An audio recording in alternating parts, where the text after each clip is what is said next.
Hello student, आर्य अड्डा में आपका स्वागत है। आज हम एसएससी का प्रीवियस ईयर क्वेश्चन देखेंगे,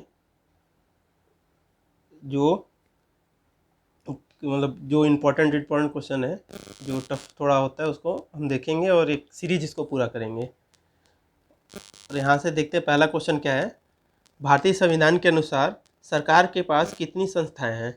भारतीय संविधान के अनुसार सरकार के पास कितनी संस्थाएं हैं? पहला ऑप्शन है 1, दूसरा ऑप्शन 2, 3, 4। इसका सही आंसर हो जाएगा ऑप्शन सी 3। और तीनों संस्थाएं की नाम है न, संस्था का नाम है विधानमंडल।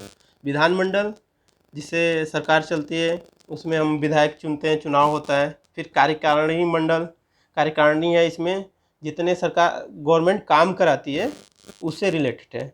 फिर न्यायपालिका, न्यायपालिका जो जिससे लोगों को न्याय मिलता है, जिसमें अदालत आ जाती है, सुप्रीम कोर्ट आ जाता है। ये तीन स्तर पे सरकार काम करती है। फिर अगला प्रश्न है, भारतीय संविधान में कितने मूल अधिकार हैं? भारतीय संविधान में कितने मूल अधिकार हैं? तो इसका पहला ऑप्शन है 10, 8, 6, 4। तो इसका सही आंसर हो जाएगा ऑप्शन सी, क्या हो जाएगा 6। अब देखते हैं कि 6 मूल अधिकार हैं, वो संविधान के किस अनुच्छेद से संबंधित हैं। पहला है समानता का अधिकार, जो अनुच्छेद 14 से 18 के बीच में है। और समानता का अधिकार 14 से 18 अनुच्छेद से बिलोंग करता है। फिर स्वतंत्रता का अधिकार 19 से 22 अनुच्छेद से बिलोंग करता है। 19 से 22 मतलब 19, 20, 21, 22। अगला है शोषण के विरुद्ध अधिकार, जो 23 से 24 के बीच के अनुच्छेद से बिलोंग करता है। फिर है धर्म की स्वतंत्रता का अधिकार, 25 से 28 अनुच्छेद से बिलोंग करता है। फिर है सांस्कृतिक और शैक्षिक अधिकार, जो 29 से 30 अनुच्छेद के बीच से बिलोंग करता है। और अंतिम है संवैधानिक उपचार का अधिकार, जो अनुच्छेद 32 में है। फिर अगला प्रश्न है, पूर्ण स्वराज पारित करते समय अधिवेशन का अध्यक्ष कौन था? पूर्ण स्वराज पारित करते समय अधिवेशन का अध्यक्ष कौन था? इसका पहला ऑप्शन है महात्मा गांधी, दूसरा ऑप्शन जिन्ना, तीसरा ऑप्शन सुभाष चंद्र बोस, चौथा ऑप्शन जवाहरलाल नेहरू। तो इसका सही आंसर हो जाएगा ऑप्शन डी, जवाहरलाल नेहरू। यह अधिवेशन लाहौर में हुआ था। कहाँ हुआ था? लाहौर में। और क्या पूर्ण स्वराज जो डिमांड था, इसको आखिरी डिमांड मान लिया गया था कि हमको पूर्ण स्वराज चाहिए। फिर अगला है, अपने पिता की ओर से मुगल वंशज थे, जो बाबर आया था वो किस वंशज से बिलोंग करता था? प्रश्न में यही पूछा जा रहा है। पहला ऑप्शन है तैमूर, दूसरा ऑप्शन है चंगेज खां, तीसरा ऑप्शन है शेरशाह सूरी, चौथा ऑप्शन है नॉन ऑफ दीज। तो इसका सही आंसर हो जाएगा ऑप्शन ए तैमूर, क्योंकि बाबर है, बाबर की माँ चंगेज वंशज से बिलोंग करती थी और पिता तैमूर वंशज से। फिर हमारा अगला प्रश्न है, हमारे सौरमंडल में कितने ग्रह हैं? तो सबको पता होगा। पहला ऑप्शन है 8, दूसरा 10, तीसरा 9, चौथा 7। तो इसका सही आंसर है ऑप्शन ए 8। फिर अगला है, पृथ्वी पर सर्वोच्च पर्वत शिखर कौन सा है? Mount Everest. पृथ्वी पर सर्वोच्च पर्वत शिखर कौन सा है? Mount Everest.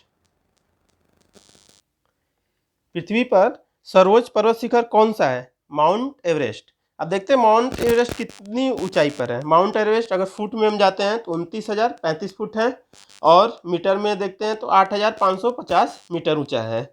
अगला प्रश्न है, यदि अमाशय में किसी भी हाइड्रोक्लोरिक एसिड का उत्पादन नहीं हुआ तो कौन सा एंजाइम काम नहीं करेगा? अमाशय में यदि हाइड्रोक्लोरिक एसिड का स्राव नहीं होगा तो कौन सा एंजाइम काम नहीं करेगा?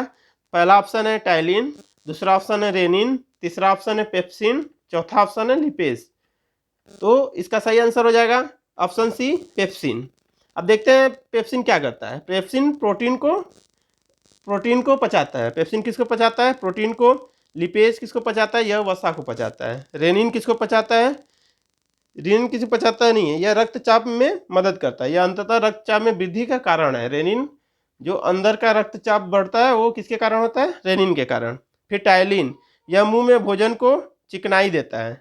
टाइलिन यह मुंह में भोजन को चिकनाई देता है।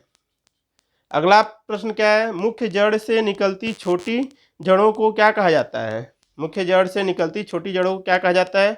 ऑप्शन ए मूसला जड़, ऑप्शन बी पार्श्व जड़, ऑप्शन सी रेशेदार जड़, ऑप्शन डी छल्ले वाली जड़। तो इसका सही आंसर हो जाएगा ऑप्शन बी, पार्श्व जड़। अगला प्रश्न है, एरिथ्रोसाइट और लिक्योसाइट किसमें बनता है?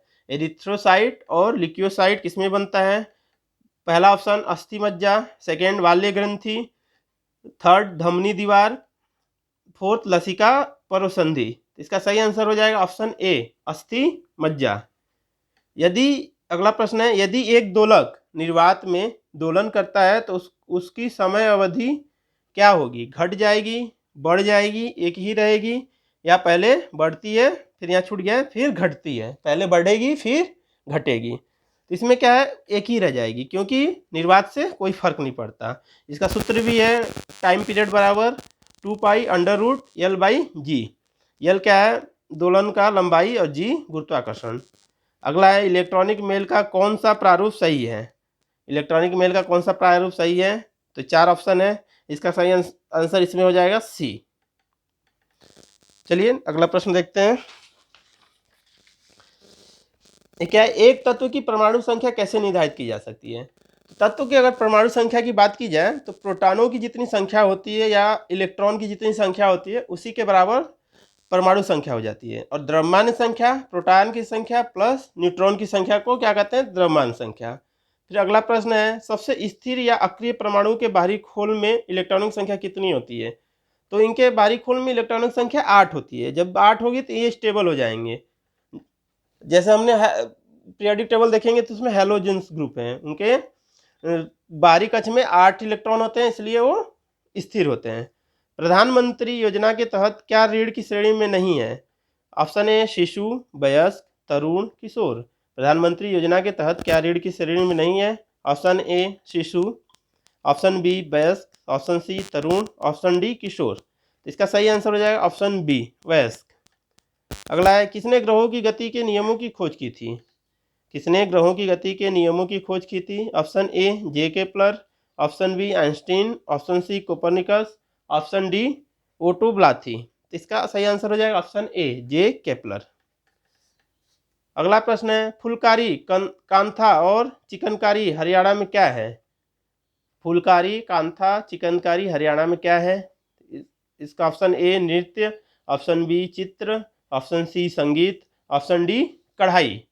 तो इसका सही आंसर हो जाएगा ऑप्शन डी, कढ़ाई। अब देखते हैं ये कहाँ कहाँ फेमस है। कांथा ये बंगाल और उड़ीसा के लिए फेमस है। कांथा क्या है? बंगाल और उड़ीसा में फेमस है। इस पे कपास की साड़ियों पे हम चित्रकारी करते हैं। किस पे? कपास की साड़ियों पे चित्रकारी करते हैं। फिर चिकनकारी लखनऊ के लिए फेमस है। चिकनकारी क्या होती है? लखनऊ के लिए ये एक स्पेशल प्रकार की कढ़ाई है। काशीदाकारी कश्मीर में फेमस है और कच्छी गुजरात में फेमस है। अगला प्रश्न क्या है, जीडीपी का पूर्ण रूप क्या है? तो जीडीपी को ग्रॉस डोमेस्टिक प्रोडक्ट कहते हैं। तो ये हमारा आज का एक सेट का लगभग प्रश्न रहा। फिर नेक्स्ट वीडियो में नेक्स्ट सीरीज देखेंगे। अभी के लिए इतना ही। Thank you.